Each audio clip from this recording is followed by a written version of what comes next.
it is a little bit more of an honor than people think for a starting pitcher to say, the manager and the organization to give him the comp, say, hey, you're the guy that's gonna get the ball opening day in front of 50,000 people. So I think that's part of the reason, a lot of the reasons that happened.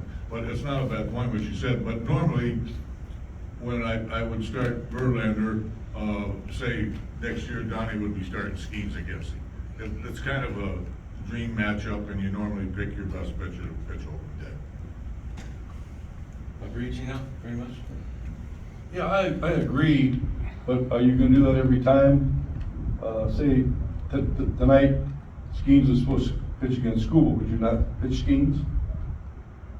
I'm just thinking the first 3 or 4 series is they always match up. Later in the year, they're scattered all over, but as this first month, you're always lining your best against their best. And I always think, I don't think that happens as much as you think it does. I think, you know, you play, you don't play, you play. A lot of times during the season, you match up occasionally, but it's not that often, I don't think, really, because the schedules are kind of staggered. Everybody isn't off the same day. You know, it's different, like, a lot of times on Thursdays, everybody doesn't play.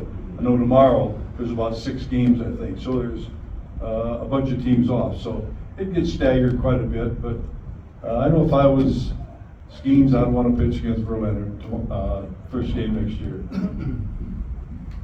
Ralph? Lighthearted one. Well, I'm glad you brought up Sid Thrift, because I think one of the most underrated characters in our game is Sid Thrift. One of his shows with you. He was a character, you're right. Well, that's where I'm going with my question. I never understood the difference between 2-seam and 4-seam fastball. And on his general manager show one Sunday afternoon with you, you take grip and brought that, and I understood how the difference between a 2-seam and a 4-seam fastball from him. I just want to hear a couple of Sid Thrift stories, because I thought he was fantastic while he was here. And his show with you, that was must-listen radio, that show with you two. Ronnie, who lives in our, Well, he was a character, there's no question about it. But he was an old-time baseball guy. He was a guy that was actually involved in the academy down in Sarasota with Kansas City, but the academy for players to go to school there. He was one of the guys that was innovative in that idea. But very smart and not afraid. Kind of country smart, to be honest with you. Played a little dumb. I heard him on the phone making trades, and he'd be selling a bill of goods to the opposing general manager. Oh, this boy's really running good. He hit another double today. The guy ran like a pearl and Prell, you know, it was like this. You know, but Sid would be, you know, he was a salesman, but he knew what he was looking at, and he knew what he was doing. And I think a little bit he became his own worst enemy here, where he got possibly, and I don't mean this negative, but it's true, he probably got a little bigger than he should have got with the front office ownership. And, you know, sometimes it's best to be a little bit more humble. Sid was a proud guy, a little bit braggadocious, but very brilliant from a baseball standpoint. And they gave me my first opportunity. And like I said, I mentioned him in my Hall of Fame speech because he deserved to be mentioned. He was really a good baseball guy. And I had a lot of respect for him. Who else? A couple more questions. For all three of you, are there any non-baseball coaches in different sports who have philosophies that you've learned or utilized in managing baseball?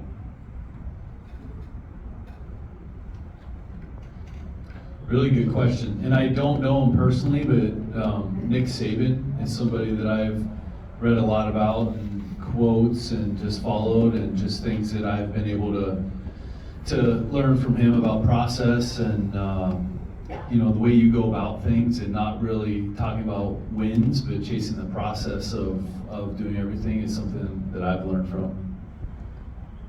I don't know if there's one special coach, but I think if you look at all coaches, they're really organized. I think when you go into spring training and the players see, I know when we went in '86, they could see that we're really organized. And I think that really goes a long ways. And I think if you look at most any coach that's been successful, he's really organized. His practices are organized. He knows what he's going to do during the game. But I think that's really important. And I think most any coach that you they wanna be organized, but they're not all organized. I've been around many of the great coaches in other sports as well as baseball, to be honest with you. And I've listened to all of them, and I think they're all unique in some ways, they're all different in some ways, they're all the same in some ways. But at the end of the day, I thought something that one coach said that Bill Belichick said that I really caught me was he said, you know, you have to remind the players, if you're thinking about the game when you're practicing, you're probably not practicing right. And I thought that was one heck of a statement. And what he meant was you need to be concentrating on, in other words, if you're working on how to turn a double play, you can't be thinking of the game that night, who's pitching and all that. You gotta be actually concentrating on what you're doing. Chuck Noll was very big on that. Chuck Noll was very big on technique. He said it's not the play that you call, it's the execution of the play that you call. If everybody does their job, the play will be successful. The play didn't fail because it was a bad play. The play failed because people didn't execute their job. So I thought that was very interesting, but I can sum it up this way. All of us, we're all managers. When we got good players, we do pretty good, and when we don't, we get our ass kicked. You know, I think one thing, Hope, about it, people have and other coaches have a little understanding. We play every day. We don't play once a week. We don't play once every 3 days. You know, it's tough to realize sometimes what the manager, the coaches go through. But it's tough to realize you got to be ready to play every day in baseball. It's much different than it is in a lot of the other sports. Up front, then we'll back. This question is for Gene Lamont. I know you talked about the run out of Racone and Cordova no-hitter from '97. You got any other fun memories of that team? Because that was one of my all-time favorites. You know, we kept getting guys hurt. You know, remember Kevin Elster was our shortstop, and when Kevin Polkovich got hurt, we brought in Sean Dunston. We just we thought maybe we could get to him, but we couldn't. You know, it was and I don't want to leave without mentioning one player. My favorite player was Jason Kevin. But the next year we got Brian Giles. We traded home for him. And Brian Giles, it might have been 98, it might have been 99. But Brian Giles was the best player I had. Even, you put it on Frank Thomas, I think. You know, Harry Spillman, who's a friend of mine, told me yesterday that he saw a stat that put Brian Giles' 3 years next to Soto's, and Giles was better. I don't, people realize, and Pirate fans don't know how lucky they were to see Brian here for, I think, 4 years probably. He was a great player. Agreed. Somebody had a question in the back, I believe. Yes? So, well, given the cumulative baseball experience we have in the room today, I'm just curious about how you guys come down on the issue of robo-umps and the system we had in spring training. Robo-umps. Like the automatic, you know, the umpires calling everything. The ABS system. Balls and strikes. Balls and strikes. So the system we had in spring training, challenge system, I was sort of curious about the fact the only 3 people allowed to challenge can't actually see the strike zone. And I'm just curious about what you guys might want to comment about that. So I will say, historically, I've always been a traditional guy, and my accountant, who you know, Artie DeSisto, we've gone back and forth because I've always wanted to stay traditional and keep it with the umpires. I will say that I did like the spring training thing, the challenge system as it was, and I think that the way that they have it with only the pitcher, hitter, or catcher being able to challenge keeps the speed of the game up, and it allows them to play the game still and take a risk of understanding where their knowledge is of the strike zone. Because if we were able to see the box, I think it defeats the purpose of playing the game and knowing the strike zone, because then we see what's going on there and can challenge from the dugout. So I think it still keeps the game of baseball intact, of being able to play the game while giving the team a chance to challenge, especially late in the game. The one that comes to mind for me is in San Diego. the last time I got thrown out with Henry Davis, and a big moment. And if we would have had a challenge available, I think that we challenged that pitch, and that's a tie game and a completely different ball game. So I don't know how you guys feel, but I liked it in spring training, and I think it adds an element, gives us an opportunity to challenge, but doesn't go straight to technology. I actually work for the commissioner, and I like it. I like it a lot. Like I said before, I'm old school. I like it because I think that we make it such a point to get the play right at second base or first base or tag out at home in a crucial situation late in the game, in the World Series with a bases loaded or something, and pitch that far outside and gets called a strike. You should have every right to challenge that. That's just as important as a play that happened at first base in the fourth inning, in my opinion. The one thing I do disagree with is I do not like the pitcher challenging. If I was putting the rule in, I would not have the pitcher challenge. The catcher's sitting right behind home plate. He sees it much better than the pitcher. I can understand the hitter challenging, obviously, but I would not have the pitcher. The pitcher being 6 inches away, throwing a ball, falling off the mound, challenging the pitch. I would not put that in. I would just have it hitter and catcher. I kind of like that. And my son was in AAA with the Rangers, and they had it. He said he liked it. But I think it'll work. Because I think one reason we're going to have it, I think the fans like it. I think they like the replays. I think they like it up on the board, and they'll see. Well, boy, yeah, he was wrong. I do like arguing with the umpires, to be truthful. That's what takes it away. I think that was a big part of the game. That's the only bad part of the challenge system. Why don't you let me go out there anymore? I don't want to manage anymore. No, yeah, Gino saved me one time. I was gonna go out, but. Do you like arguing with the umpires? Do I? Yeah. No, I never did. I never got thrown out as a player. And I said to my wife, I was like, when I took over managing, I don't know what happened. Yeah, the guy on your other side couldn't stand Oh, arguing with man. umpires. We never saw it. He had some good ones, didn't he? Did you like arguing, Skip, with the umps? No, I think, I'll say this, there was very rarely, if ever, did I go out to argue with an umpire to bump my team up. I think that's all hogwash. If I thought the umpire missed a call and it was a serious infraction of a call or something, yeah, I went out. I believe in sticking up for your team, but I don't believe for sticking up for your team if it's not right. I don't believe you do that to pump your, if you gotta do that to pump your players up, you probably got a bad team. So, yeah, you get excited, you get fired up at certain times, and then sometimes things get carried away.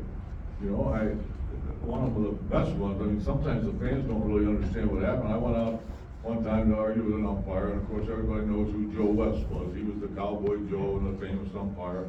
And I was arguing with the home plate umpire, and here comes Joe. He always wants to be in on the action. And I said, Joe, just don't get away, just go umpire the game. He said, I am, I'm just not umping too good.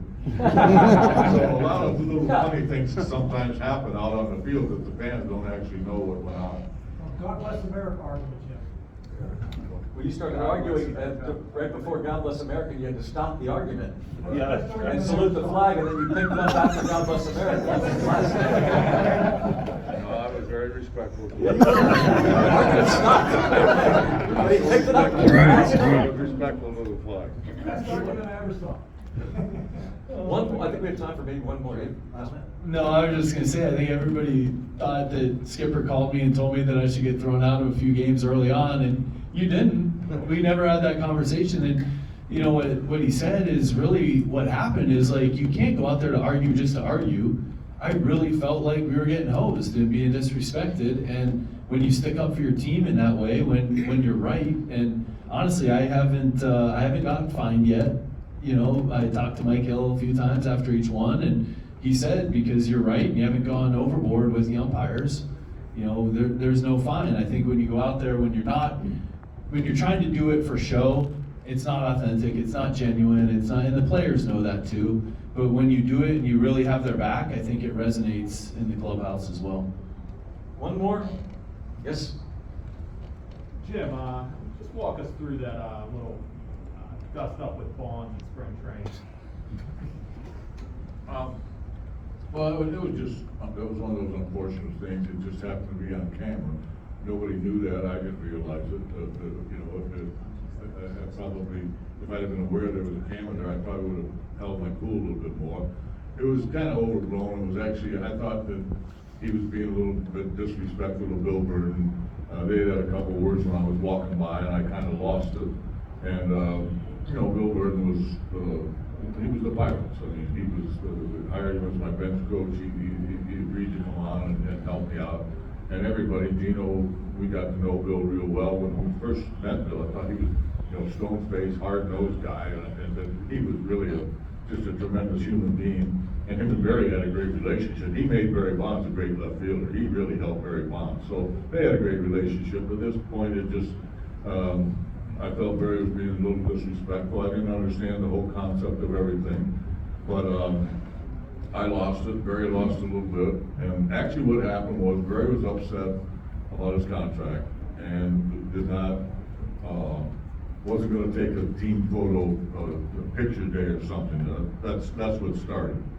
And then there was some guy out there that was a friend of his who was taking pictures of him, watching him work out. And I had to run that guy off the field because our PR guy didn't have any business being out there. But you know, Barry Bonds and I are best of friends. We talk all the time. We were fortunate enough to go in the Fire and Hall of Fame together last year.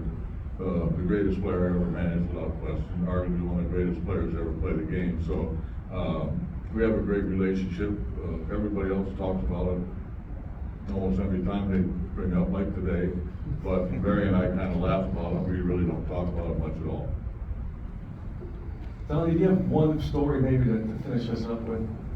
I got a lot of stories I No, can probably one- finish up one- with, but, you know, I think that one that comes to mind, and I know that you'll remember this, I don't know if Gino was in there, but 2013 was Skipper's last season with the Tigers before he retired. And every year that I came to spring training, I'm coming in, fighting my tail off to make a team, showing up every day, early, hitting, doing everything. Had a pretty good spring coming down to the end, and I'm sitting outside, we're towards the end of spring training, and I'm sitting outside talking to Kerry after batting practice and before the game starts. And our PR director, normally whenever there's gonna be a move made, it's a coach, and it was usually Gino or Jeff Jones would come to get us and tap you on the shoulder, hey, Skipper wants to see you. And which normally was not a good thing because happened a lot. I would be sent down to AAA or, you know, whatever happened. Well, this time it was our PR director that came out to get me. And he's like, hey, Skipper'd like to see you. Really weird. I'm like, wonder what's going on. So I go in true fashion, he's got his feet up on the desk. Every single member of the Detroit media is in his office. And he's having his media session. He's like, oh, Hitman, how you doing? I was like, I'm doing good. He goes, I was just wondering, can you add? And I was like, yeah, I can add. And he goes, they had cuts that morning. And he goes, so by now you figured out that you made the team. And I was like, well, I've been around the block a time or two, and I understand that I'm not taking it for granted. I haven't been told and whatever. He's like, well, he's like, I'm going to tell you that as of right now, you made the club, but we got 3 days left in spring training. He goes, I'm going to need you to go to the beach or go somewhere because I'm not going to play you these last 3 games because I don't want David Dombrowski, our GM, to change his mind. So go ahead to the beach, go away, go out to dinner with Kerry. He goes, I don't want to see you around here for 3 days because I'm not going to play you and we'll see you on the plane going to Detroit this year. So that was his last year. Told me that I made the club that way, but he did acquiesce. He played me 1 game in the last 3, and I made the club that year. We had a good season, but it was an honor to play for you and for Gino, and it's an honor to be the manager of the Pirates and up here with you guys. And thanks for being season ticket holders and being here today. It was fun for us. I hope it was fun for you as well. How about it for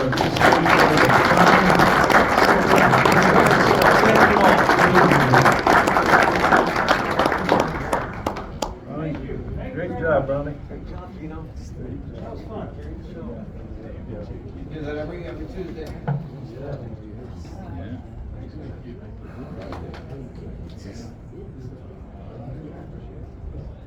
Great job. Thanks, everybody. All right. You're the encore, right? Or- Yeah, I'm in. Tap on tap dance. Thanks.